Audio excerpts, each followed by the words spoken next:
Okay, so what month are we in? November. So November 2016. So here is a motion that was filed. So here is some update in regards to the Vixen workout lawsuit that I'm filing against Janet Jones and her company for fraud and defamation of character and slander.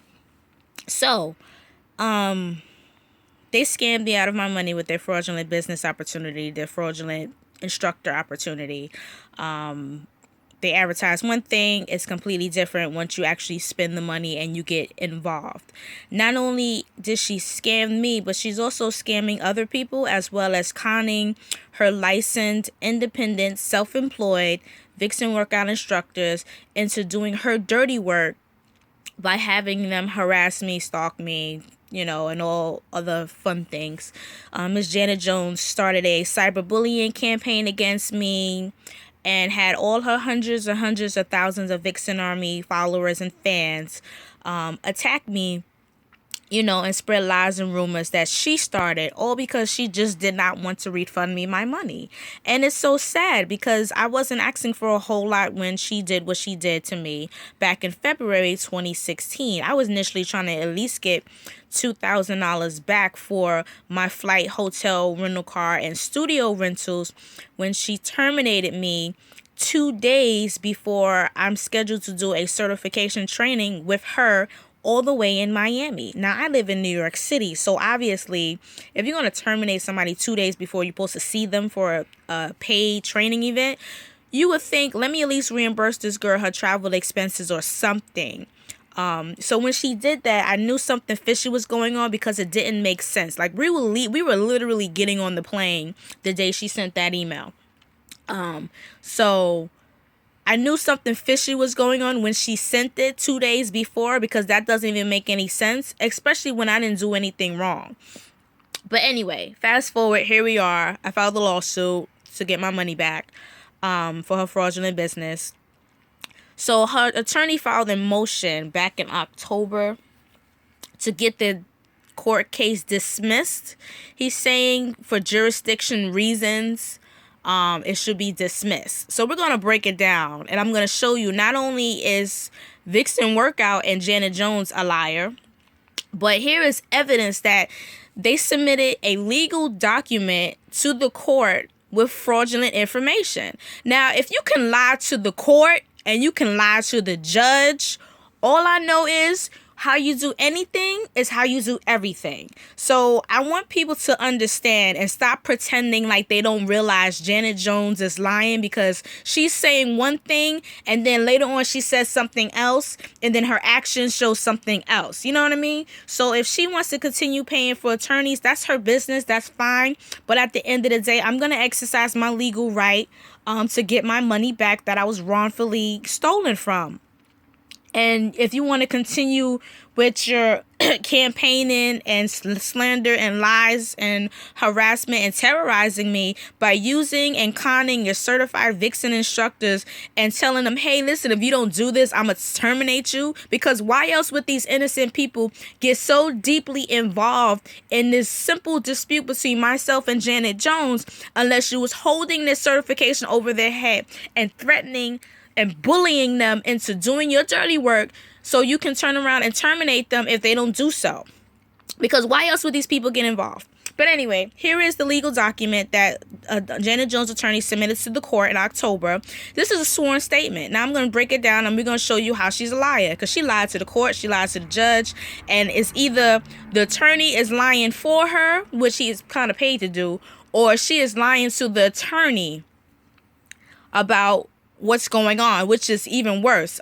She lied to her second attorney. Now, mind you, this is attorney number 3. She lied to the second attorney, and I filed a complaint against that attorney for fraudulent use of her law license and practice to make a false statement about me to fulfill a personal vendetta against me from her client.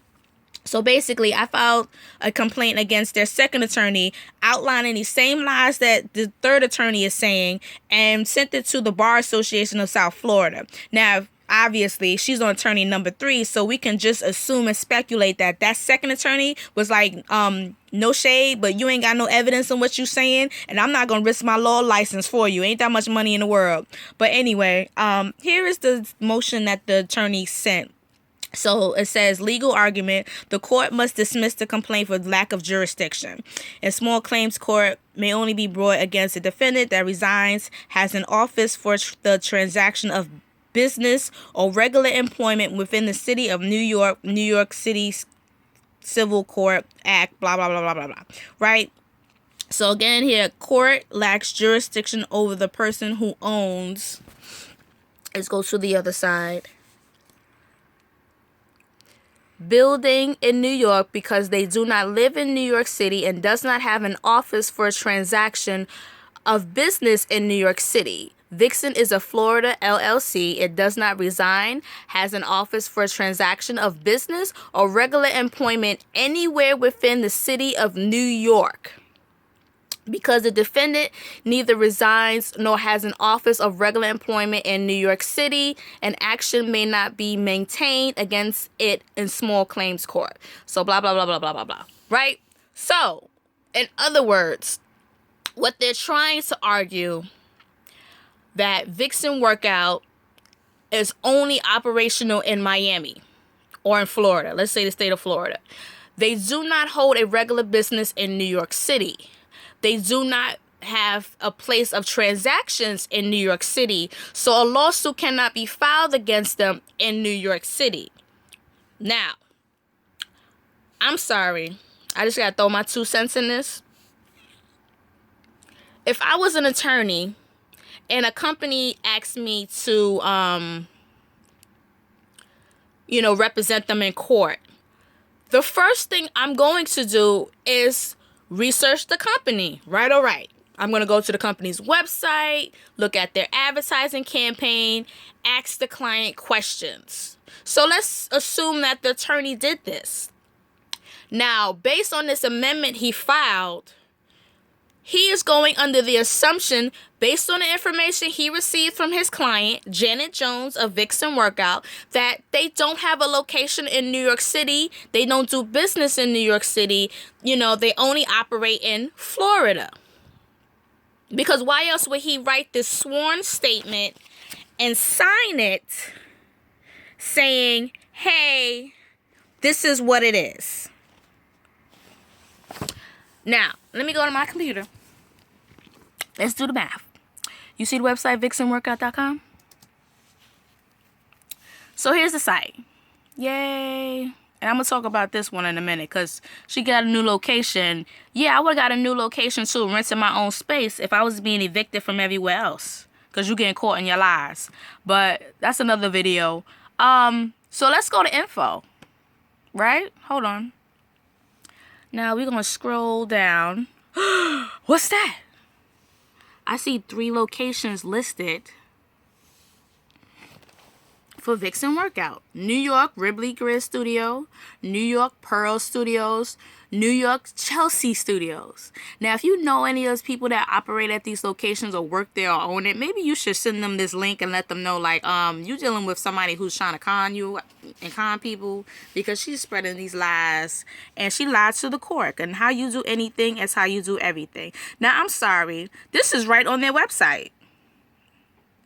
And yet, the attorney still submitted that sworn statement saying, hey, they don't operate in New York City. Now, let's go a little bit further.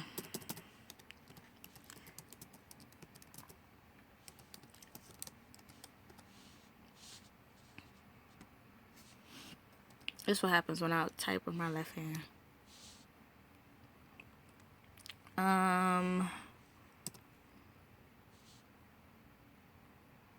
Okay.